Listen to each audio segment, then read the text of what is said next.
Hey everyone, this is the GA-110 TU1A5 model with a sand color strap. Check out how the box looks.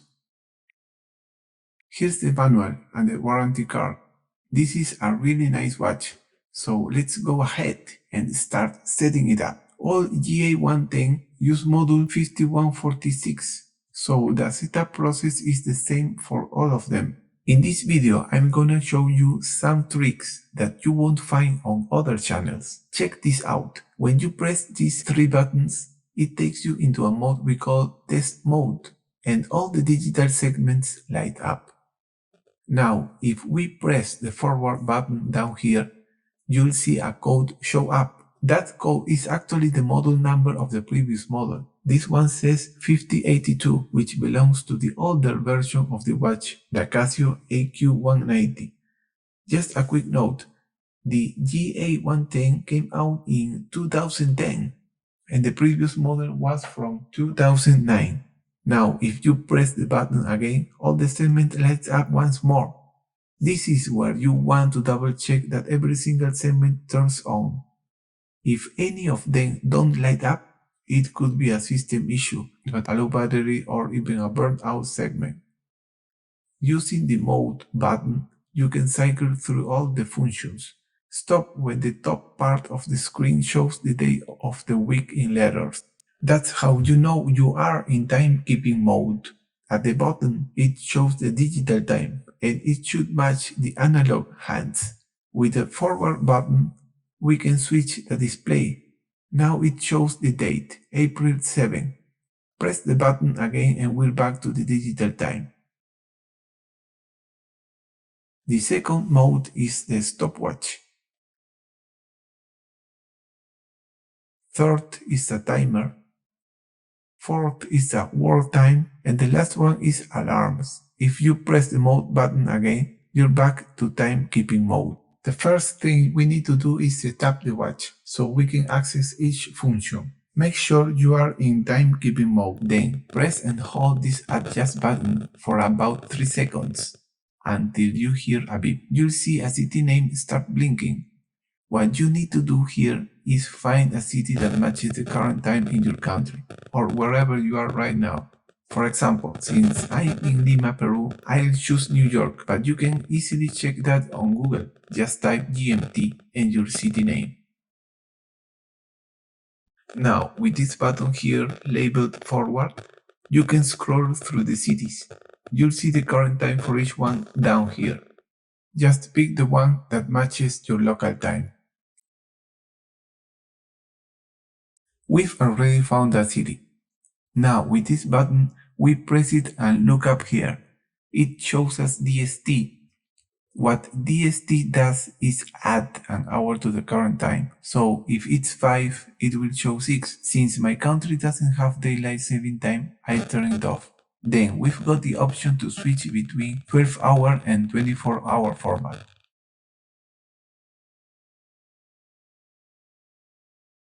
After that, the seconds will start blinking.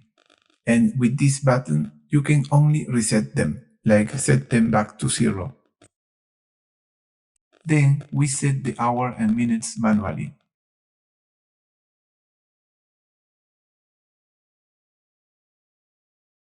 Later, we'll be able to change the year if it got messed up. We also have the option to change the month and the date using numbers, month first, then date.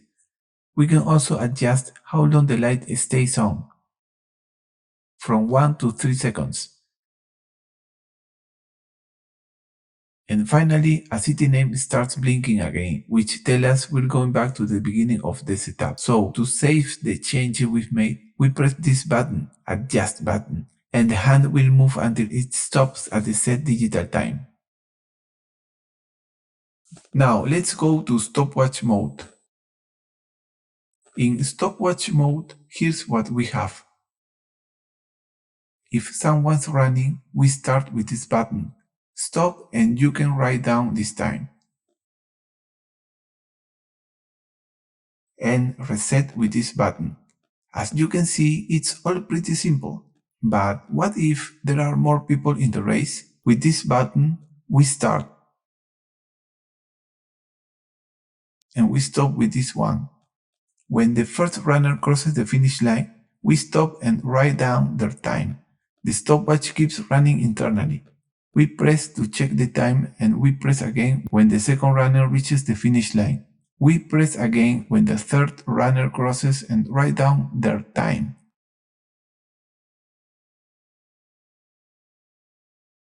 If there's a last runner and they finish, we press the button on the right, and internally the stopwatch stops. Then we can reset it. If you're registering a single runner for multiple laps, choose lap, press forward and start. With this button, we stop and you can write down how long the runner took on the first lap. The system resets internally and keeps running. We press to register the second lap and the stopwatch resets, goes back to the start and keeps running. Press again for the third lap. Finally, press the forward button to stop and adjust to reset. According to the formula, speed is given by distance over time. For the watch, the distance will be in kilometers and the time in hours. Let's see an example. We're going to cover 100 meters, which is 0.1 kilometers, and we're going to do it in 8 seconds, which is the same as 0.0022 hours. So the speed will be 0.1 kilometers divided by 0.0022 hours is equal 45 kilometers per hour. Now we're gonna check it using the watch. We hold this button down for 3 seconds until we see the word distance show up at the top and a number at the bottom. That number is the distance you're gonna travel, shown in kilometers. We're gonna set it to 100 meters, which is the same as 0.1 kilometers. With these buttons, we can move the numbers up or down. Then we just press adjust once. To start the speedometer, we just press the forward button once and wait the 8 seconds it takes to cover the 100 meters. Each little line stands for 2 kilometers per hour, so we can see the needle is pointing somewhere between 45 and 46 kilometers per hour, exactly what we figured out in this example with a formula. Next, we've got the timer. By default, it starts counting down from 0, which actually means 24 hours. So yeah, it counts down from 24 hours all the way to 0. When it hits 0, an alarm will go off, but this number isn't really useful as is. So, to set the timer, just hold down the adjust button for a few seconds. It will start blinking, and that is when you can set it up. The timer is usually for activities, like say physical exercises that last a certain number of seconds or minutes.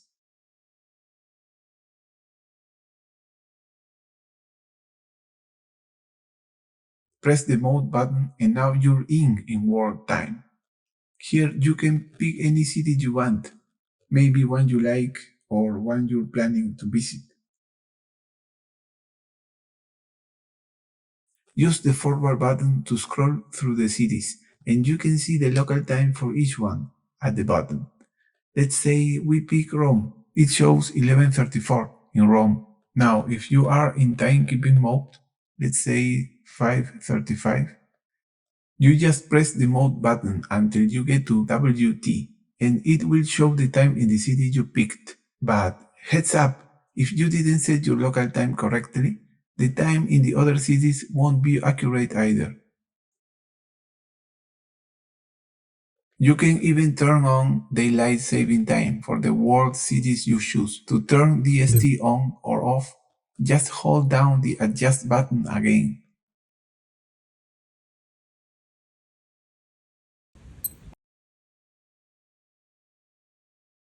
The last mode is alarms. And it's super easy. Use the forward button to scroll through the alarms, alarm 1, alarm 2, and so on. To turn alarm 1 on or off, use the adjust button. Then select alarm 2 and turn that one on too. If you want to set more than one, just repeat the same steps. To set the time for an alarm, pick the one you want. Then hold the adjust button for a few seconds until the numbers start blinking. Use forward to go up or reverse to go back. To switch from hours to minutes, press the mode button. It's super easy to set the city time too. Same thing, use mode to switch from hours to minutes. Pretty straightforward as you can see. To finish, just press adjust once, and that's it. If the hands are out of sync, do the following.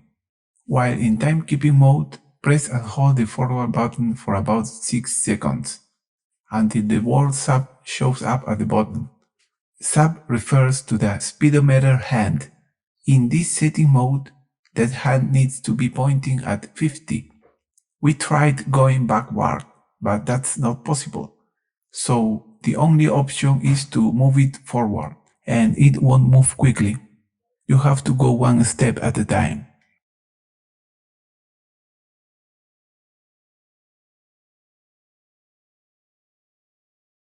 Now we press the mode button and it shows 00. That means the hands need to be set to 00 hours, or in other words 12 o'clock. These hands can move backward and forward. So we just go the shortest way. In this case, that's forward. Once we're done, we just press the adjust button once.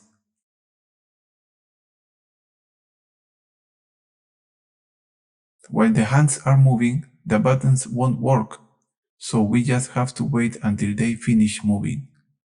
We finally made sure that the speedometer needle is in the starting position and the hands are synced with the digital time. Very good, very good. If you like this video, don't forget to subscribe and leave a like so I can keep making more videos. Thanks and see you in the next one.